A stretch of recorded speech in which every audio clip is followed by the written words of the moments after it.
Greetings in the name of Jesus Christ our Lord. For our meditation, may I read to you from St. Paul's letter to Romans, chapter 13, verses 4 to 7. For he is God's servant for your good.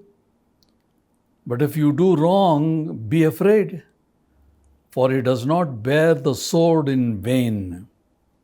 For he is the servant of God, an avenger who carries out God's wrath on the wrongdoer. Therefore, one must be in subjection not only to avoid God's wrath, but also for the sake of conscience. For because of this, you also pay taxes, for the authorities are ministers of God attending to this very thing. Pay to all what is owed to them, taxes whom taxes are owed, revenue to whom revenue is owed, respect to whom respect is owed, honor to whom honor is owed. Conscience and obedience. ಮನಸ್ಸಾಕ್ಷಿ ಮತ್ತು ವಿಧೇಯತೆ. Paul's belief was that a Christian must be a loyal subject, not by compulsion, but by conviction and also by conscience. That's what he says in 13:5. Therefore, one must be in subjection, not only because of God's wrath, but for the sake of his conscience. One must be obedient. ಪೌಲನು ನಂಬಿದ್ದೇನು ಏನೆಂದರೆ, ಕ್ರೈಸ್ತರು ಬಲವಂತದಿಂದಾಗಲಿ ಅಥವಾ ಒತ್ತಾಯದಿಂದಾಗಲಿ ನಿಷ್ಠಾವಂತ ಪ್ರಜೆಗಳಾಗಿರಬಾರದು. ಬದಲಿಗೆ ಮನಸ್ಸಾಕ್ಷಿಯಿಂದ, ದೃಢ ನಿಶ್ಚಯದಿಂದಲೇ ನಿಷ್ಠಾವಂತ ಪ್ರಜೆಗಳಾಗಿರಬೇಕು. ಇದೇ ಪೌಲನ ನಂಬಿಕೆ ಆಗಿತ್ತು. The importance of this exhortation is that a Christian must be a loyal subject.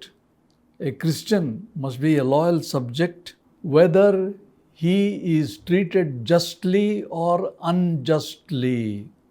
Very difficult. Any particular situation, you are a Christian, you may be treated justly or unjustly, but be a loyal subject or citizen. ಪೌಲನ ಈ ಉಪದೇಶದ ಮುಖ್ಯತ್ವವೇನೆಂದರೆ, ಕ್ರೈಸ್ತರಿಗೆ ಒಂದು ವೇಳೆ ನ್ಯಾಯಯುತವಾದ ನೋಡುವಿಕೆ ಅಥವಾ ಪರಿಗಣಿಸುವಿಕೆ ಆದರೂ ಆಗದಿದ್ದರೂ, ನ್ಯಾಯಯುತವಾದಂಥ ಒಂದು ಪರಿಗಣಿಸುವಿಕೆ ನಮಗೆ ಆಗಬಹುದು, ಆಗದೇ ಇರಬಹುದು, ಯಾವುದೋ ಒಂದು ಕಾರ್ಯದಲ್ಲಿ, ಯಾವುದೋ ಒಂದು ವಿಷಯದಲ್ಲಿ. ಆದರೂ ಸಹ ತನ್ನ ಹೇಳೋದಂದರೆ, ಏನಾದರೂ ಆದರೆ ಚಿಂತೆ ಇಲ್ಲ, ನಾವು ನಿಷ್ಠಾವಂತರಾದ ಪ್ರಜೆಗಳು ಆಗಿರಬೇಕು. Why is Paul saying this so boldly and emphatically? Because he was not only a loyal subject, but he was a citizen of Rome. ಪೌಲನು ಈ ಒಂದು ಉಪದೇಶವನ್ನು ಇಷ್ಟು ಬಲವಾಗಿ ಘಂಟಾಘೋಷವಾಗಿ ಹೇಳುವುದರ ಅರ್ಥ ಯಾಕೆ, ಏನೆಂದರೆ, ಪೌಲನು ಕೇವಲ ರೋಮ್ ಸರ್ಕಾರದ ಪ್ರಜೆ ಮಾತ್ರ ಆಗಿರಲಿಲ್ಲ. ಆತನೇನಾಗಿದ್ದ? ನಾಗರಿಕನಾಗಿದ್ದ. ಪ್ರಜೆ ಸಬ್ಜೆಕ್ಟ್, ಸಿಟಿಸನ್ ನಾಗರಿಕ. ನಾವು ಸಹ ಎರಡಾಗಿದ್ದೇವೆ, ಪ್ರಜೆಗಳಾಗಿದ್ದೇವೆ ಮತ್ತು ನಾಗರಿಕರು ಆಗಿದ್ದೇವೆ. Paul here is bringing obedience in a new light, not the way we think, but in a new light in verse 5. Let me read verse 5 again. Therefore, one must be in subjection not only to avoid God's wrath, but also for the sake of conscience, obedience in a new light. ಹೊಸ ಬೆಳಕಿನಲ್ಲಿ ವಿಧೇಯತೆ, ಇದನ್ನೇ ಪೌಲನಿಲ್ಲಿ 5ನೇ ವಚನದಲ್ಲಿ ಹೇಳ್ತಾ ಇರ್ತಕ್ಕಂಥದ್ದು. ಇದರ ಮಹತ್ವ ಏನು? 5ನೇ ವಚನ, ಆದ ಕಾರಣ ದಂಡೆಯಾದೀತೆಂದು ಮಾತ್ರವಲ್ಲದೆ ಮನಸ್ಸಿಗೆ ನ್ಯಾಯವಾಗಿ ತೋರುವುದರಿಂದಲೂ ಅವನಿಗೆ, ಅಂದರೆ ಸರ್ಕಾರದ ಅಧಿಕಾರಿಗೆ ಅಧೀನನಾಗುವುದು ಅವಶ್ಯ ಎಂಬುದಾಗಿ ಆತನು ಹೇಳ್ತಾನೆ. It is an admitted fact that the rulers, those who are above us, officials, officers, magistrates, bear the sword, as Paul says in verses 4 and 5. Twice he says they bear the sword. 13ನೇ ಅಧ್ಯಾಯ 4-5 ವಾಕ್ಯಗಳಲ್ಲಿ ಪೌಲನು 2 ಸಾರಿ ಆಡಳಿತಗಾರರು, ಅಧಿಕಾರಿಗಳು, ನ್ಯಾಯಾಧೀಶರು ಕೈಯಲ್ಲಿ ಕತ್ತಿ ಹಿಡಿದಿರುವವರು ಎಂಬುದಾಗಿ 2 ಸಾರಿ ಹೇಳ್ತಾನೆ. ಇದು ಒಪ್ಪಿಕೊಳ್ಳಬೇಕಾದ ಸತ್ಯ, ನಮಗೆಲ್ಲ ಪರಿಚಯ ಇದೆ. ಇದು ಅಧಿಕಾರಿಗಳು, ನಮ್ಮ ಮೇಲಿರ್ತಕ್ಕಂಥ ಆಡಳಿತಗಾರರು, ನ್ಯಾಯಾಧೀಶರು ಕತ್ತಿ ಹಿಡ್ಕೊಂಡಿದ್ದಾರೆಂಬುದು ಎಲ್ಲರಿಗೂ ತಿಳಿದಿದೆ. What is the new light that Paul is throwing? It is expedient, advisable, and also desirable, because he says a Christian obedience and good citizenship are always associated with a new life, a changed and transformed life. That is the new light he is throwing on Christian obedience to the ones who are above us. ನಾವು ಕೇವಲ ಕತ್ತಿಯ ಪ್ರಯೋಗಕ್ಕೆ ಮಾತ್ರ ವಿಧೇಯರಾಗಿರದವರದು. ಪೌಲನ ಹೊಸ ಬೆಳಕಿನ ವಿಧೇಯತೆ ಬೋಧನೆ ಏನೆಂದರೆ, ಇದು ತಕ್ಕುದಾದ ಬೋಧನೆ, ಸೂಕ್ತವಾದ ಬೋಧನೆ, ಮತ್ತು ನಾವೆಲ್ಲರೂ ಅಪೇಕ್ಷಿಸಬೇಕಾದಂಥ, ಸರ್ಕಾರದವರು, ಅಧಿಕಾರಿಗಳು ಅಪೇಕ್ಷಿಸುವ ಒಂದು ವಿಧಾನ ಏನೆಂದರೆ, ಕ್ರೈಸ್ತರ ವಿಧೇಯತೆ ಮುಖ್ಯ.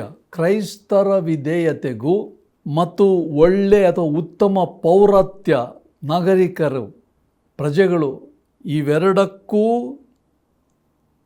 ನಮ್ಮಲ್ಲಿರುವ ಹೊಸಬಾಳನೆಗೆ ಒಂದು ಜೋಡಣೆ ಇದೆ.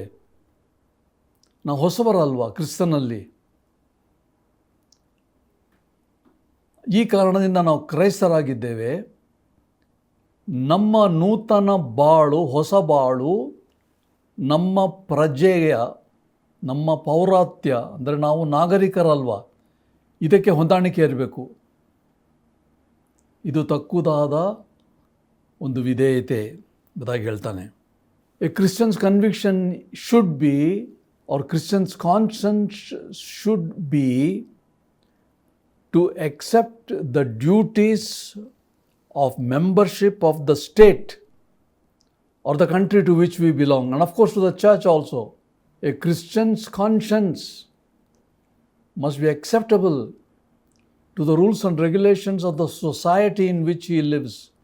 That's the new light on obedience. ಕ್ರೈಸ್ತ ದೃಢ ನಿಶ್ಚಯ ಅಥವಾ ಆತ್ಮ ಸಾಕ್ಷಿ, ಮನಸ್ಸಾಕ್ಷಿ ಏನೆಂದರೆ, ರಾಜ್ಯದ, ನಾವು ಸೇರಿರುವ ರಾಜ್ಯದ, ಸರ್ಕಾರದ, ಸಮಾಜದ ಸದಸ್ಯರಾಗಿದ್ದೇವಲ್ಲ.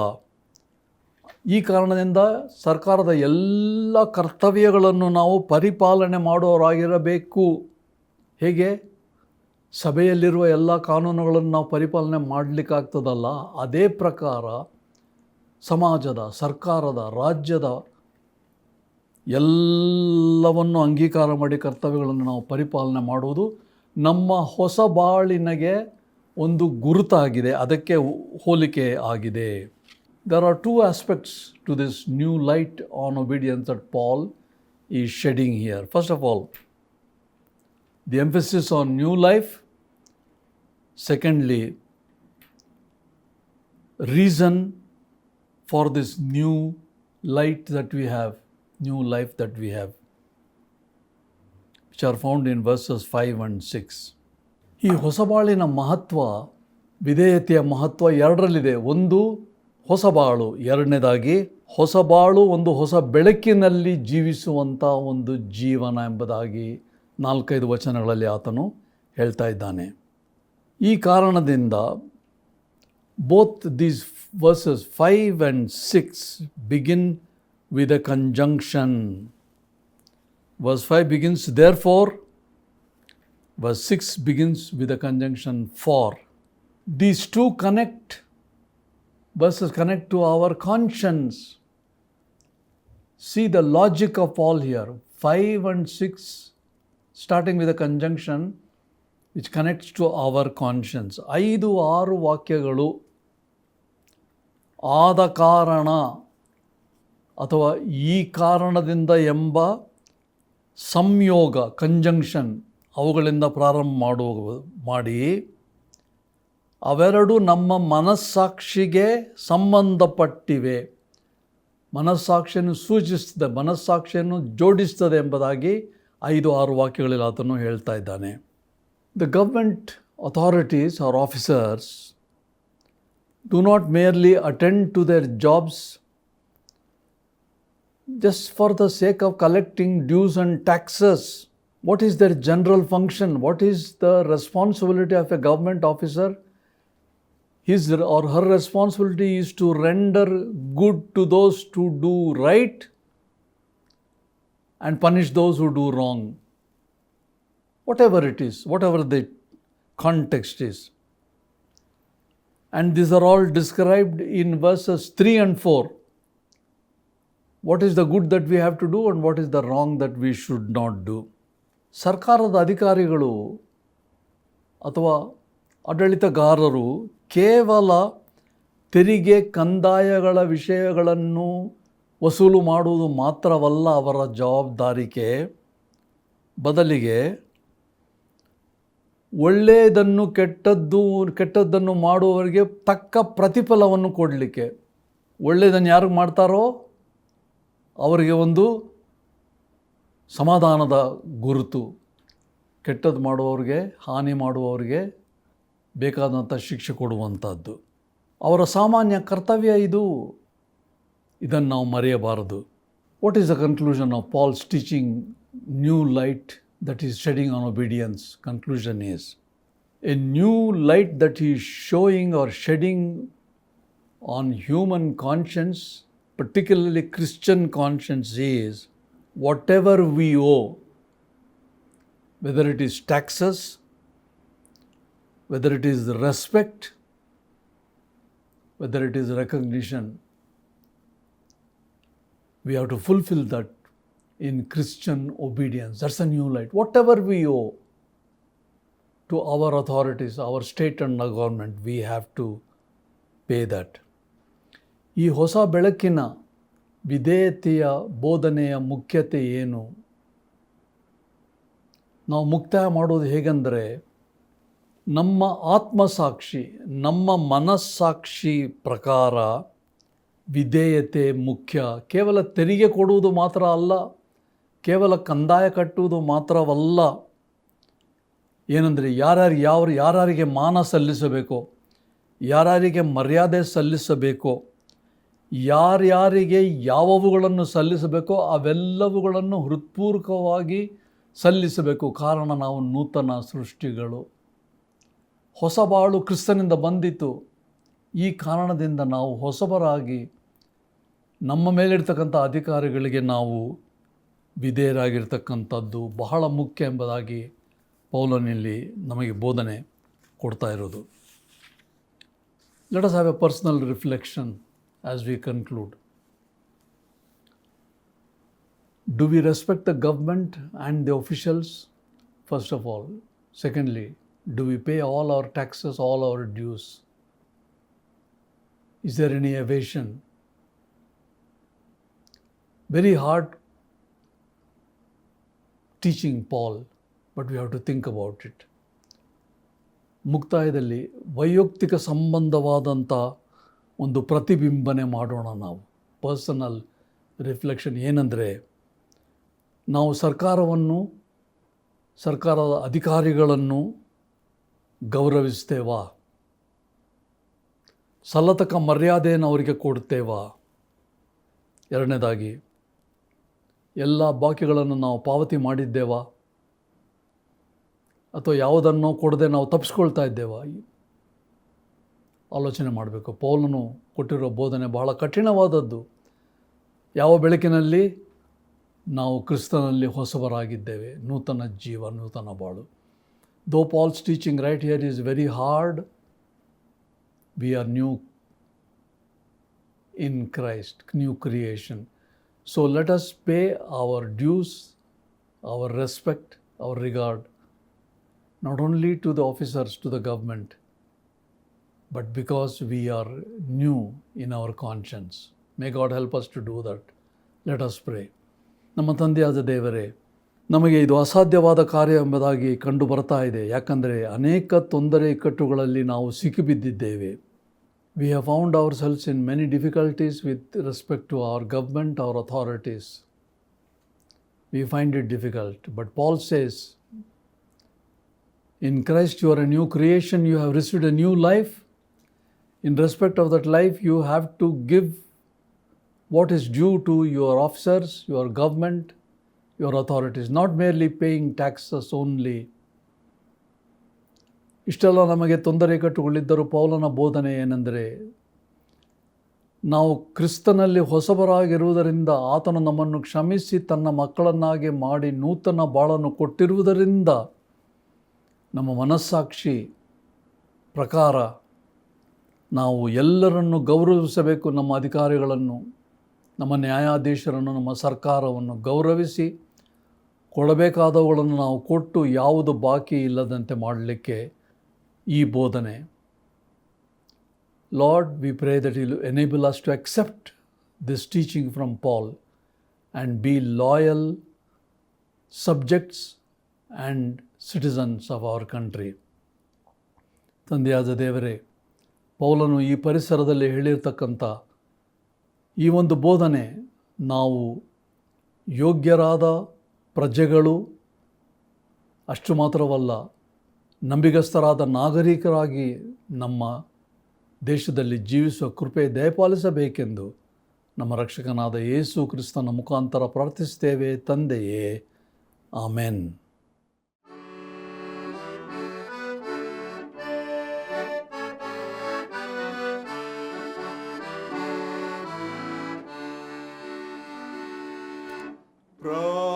ಪ್ರಾಣಪ್ರಿಯ ಅತಿ ಪ್ರಿಯ ನನ್ನ ಯೇಸು ರಕ್ಷಕ, ನಿನ್ನ ನಂಬಿ ಬಿಟ್ಟು ಭಯ ಬರುವೆ ಸಹಾಯಕ.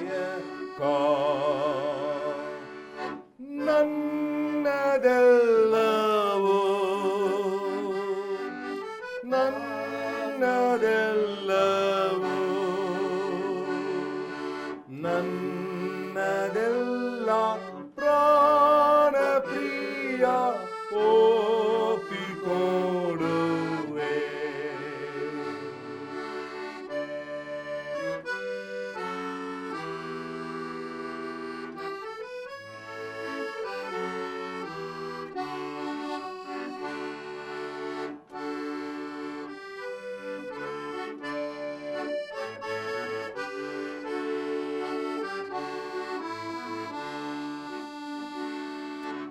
Oh, to Jesus I surrender, all to Him I freely give. I will ever love and trust Him, in His presence daily live. I surrender all,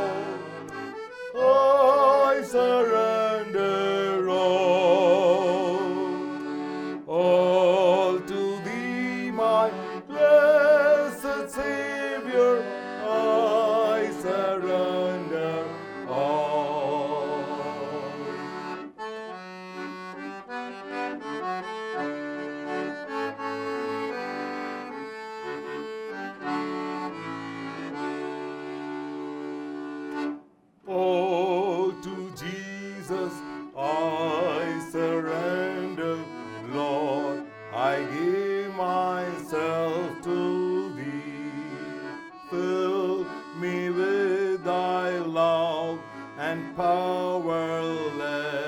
Thy blessing fall on me.